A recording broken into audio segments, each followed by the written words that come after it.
पाठ 7। नाना जी का बाड़ा। इस बार गर्मियों की छुट्टियों में पप्पू अपनी माँ के साथ कुछ दिनों के लिए अपने ननिहाल गया। वह बहुत प्रसन्न था। उसने सोचा खूब आम, तरबूज, ककड़ी, खरबूजा खाएगा। मामा के बेटे महेश के साथ खूब बातें करेगा और खेलेगा। बड़ा मजा आएगा। पप्पू 3 साल के बाद अपने ननिहाल आया था। इन 3 सालों में उसके नाना ने कई नए जानवर खरीदे थे। उनका बाड़ा जानवरों से भरा हुआ था। घर के सभी लोग और नौकर जानवरों की देखभाल मन लगाकर करते थे। एक दिन पप्पू ने अपने मामा को भैंस को सानी देते देखकर पूछा, मामा आपकी भैंस क्या घास नहीं खाती? मामा ने कहा, घास क्यों नहीं खाएगी, लेकिन दाना, सानी खिलाने से भैंस ज्यादा दूध देती है। पप्पू ने कहा, फिर यही दाना और सानी बैलों और घोड़े को क्यों देते हैं आप? वह तो दूध नहीं देते। मामा हंसकर बोले, गर्मियों में हरी घास नहीं मिलती, सूखा भूसा जानवरों को अच्छा नहीं लगता। दाना, सानी वे ठीक से खा लेते हैं और तंदुरुस्त रहते हैं। बैल खेतों में मेहनत करते हैं, बैलगाड़ी को चलाते हैं। कमजोर हो जाएंगे तो कैसे काम चलेगा? घोड़ा क्यों है?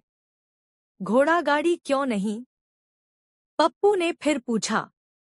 अब पप्पू के नाना ने कहा, बेटा घोड़ा मुझे शहर लेकर जाता है। मैं बूढ़ा हो गया हूँ। घोड़ा नहीं होगा तो मैं शहर कैसे जा पाऊंगा? पर नाना जी आपने ऊंट क्यों खरीदा? यह तो इतना अजीब दिखता है, पप्पू ने पूछा। बेटा ऊंट भी बड़े काम का जानवर है। यह हमारा रहट चलाता है, जिससे खेतों की सिंचाई होती है। यह रेतीली जगहों पर भी खूब आराम से चल सकता है। जानते हो इसे रेगिस्तान का जहाज भी कहते हैं। नाना जी ने पप्पू को समझाया। नाना जी, लेकिन आपने तो इतनी सारी बतखें भी पाल रखी हैं। ये तो कोई काम नहीं करती। पप्पू के मन में कई प्रश्न थे। नाना जी बोले, घर के पीछे जो तालाब है न, यह बतखें जब उसमें तैरती हैं तो कितना अच्छा लगता है। आज तुम्हें दिखाऊंगा। पप्पू के पास उसी समय 8 बड़े-बड़े कुत्ते आ गए और उसे सूंघने लगे।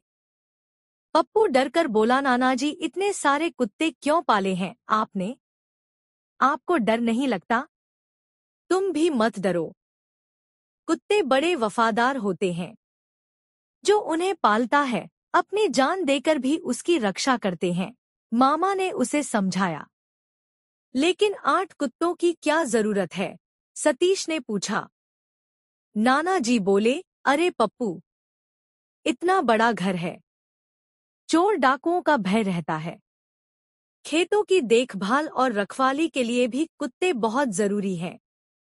नाना जी, एक बात बताइए, यह हिरन आपने क्यों पाला? पप्पू ने फिर पूछा। एक दिन खेत में यह हिरन का बच्चा घायल पड़ा मिला। वहां पड़ा रहता तो मर जाता, इसलिए घर ले आए। तब तो केवल दूध पीता था, छोटा सा था। अब खूब उछलता कूदता है। देखो कितना सुंदर लगता है। हमें जानवरों से प्रेम करना चाहिए। वे हमारे जीवन को सुखी बनाते हैं। नाना जी ने समझाया। पप्पू हिरन के ऊपर अपना हाथ फेरने लगा। बहुत ही चिकने और मुलायम बाल थे। तभी नानी ने पप्पू को आवाज दी, बेटा पप्पू दूध पी जाओ। संदेश: सभी पालतू जानवर उपयोगी होते हैं। हमें उनकी देखभाल ठीक तरह से प्रेमपूर्वक करनी चाहिए।